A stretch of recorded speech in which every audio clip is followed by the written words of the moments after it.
Hey guys, so it's me, the Fat Hobbit, and coming up with another Warhammer Waffle. This one shouldn't take as long because it's all about a new challenge that I am putting out to a friend of mine. He has a YouTube video and he goes by the name of Grant Kovacs, so check out his videos as well because he does sort of similar things to what I do, as well as battle reports, book reviews. He's recently done a lot with Warhammer 40,000 and Tyranids.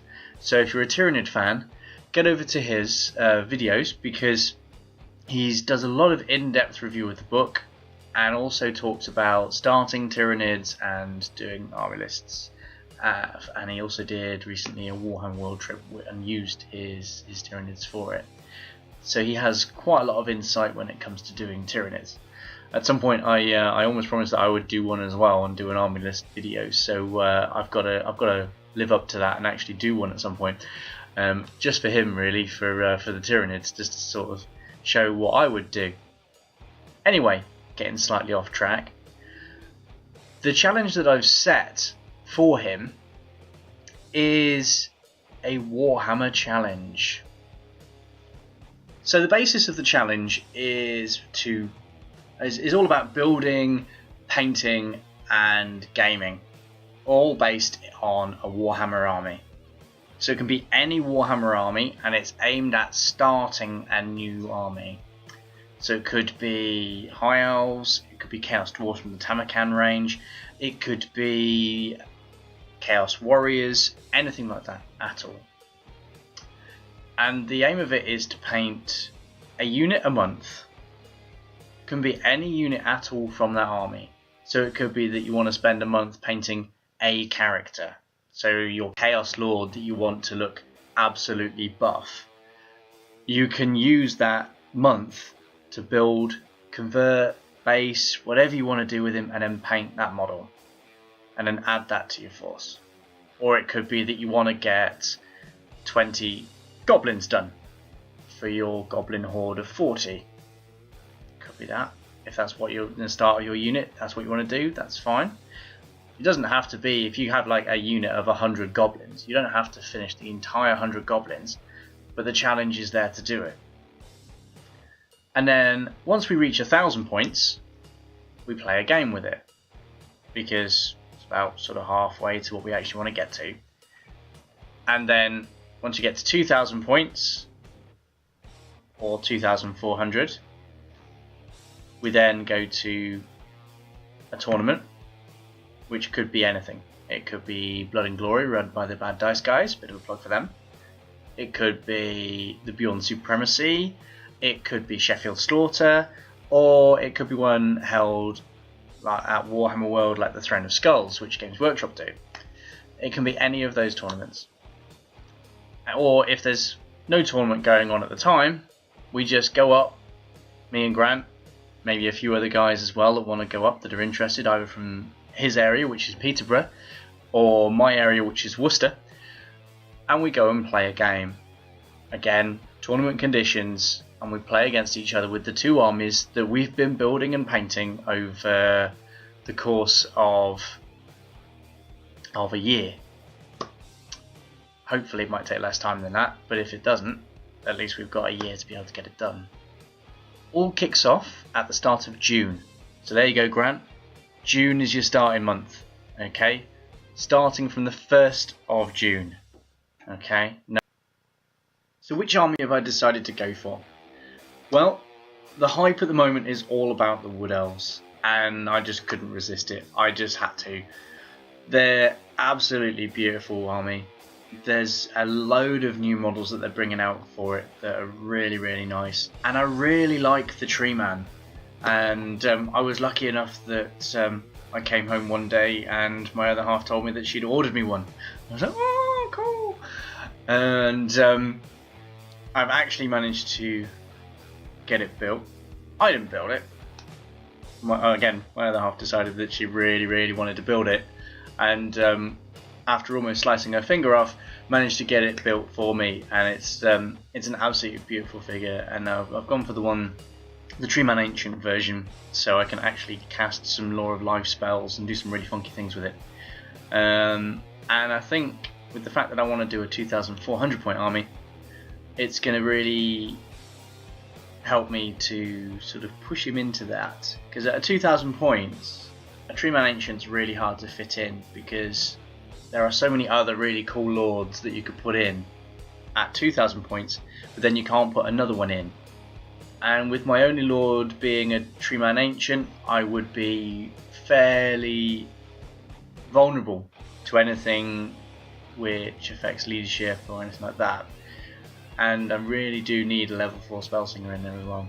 So this will allow me at 2-4 to be able to put Spellsinger in and the Tree Man Ancient and really go to town on the old magic, because I can use maybe the Law of High Magic and stop damage from happening to me, and then if damage does happen to me, I can then use the Law of Life to replenish those wounds, so I can keep my characters, my guys that are really going to help me to win the games, in the game for longer.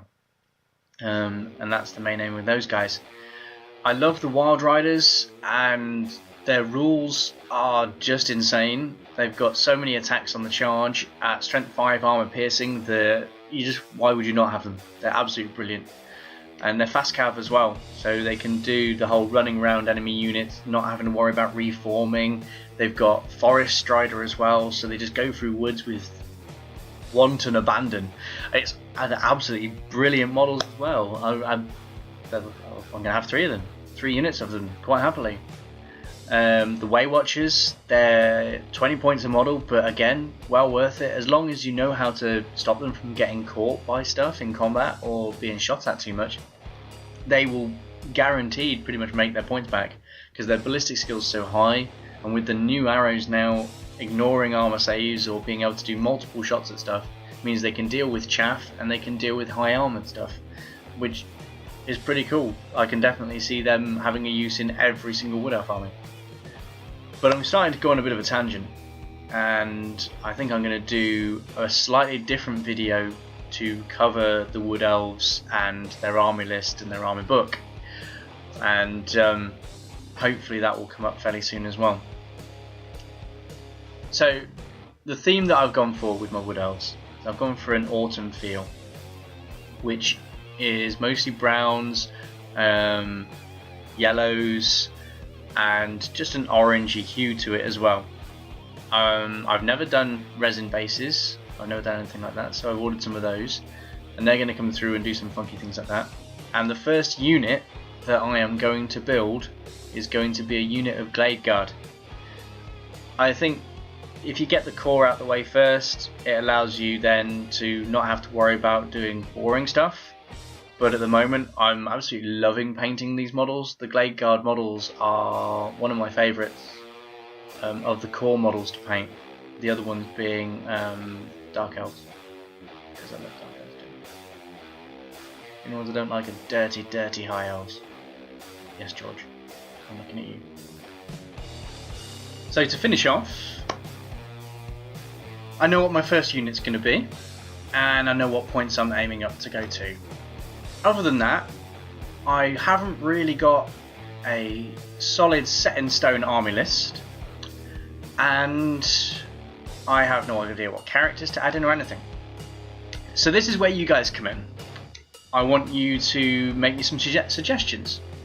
What should I put in for the rest of my characters? My core choices, special choices, rare choices. There's loads of things that you could suggest to me. There's lots of things in the Wood Elf army to choose from.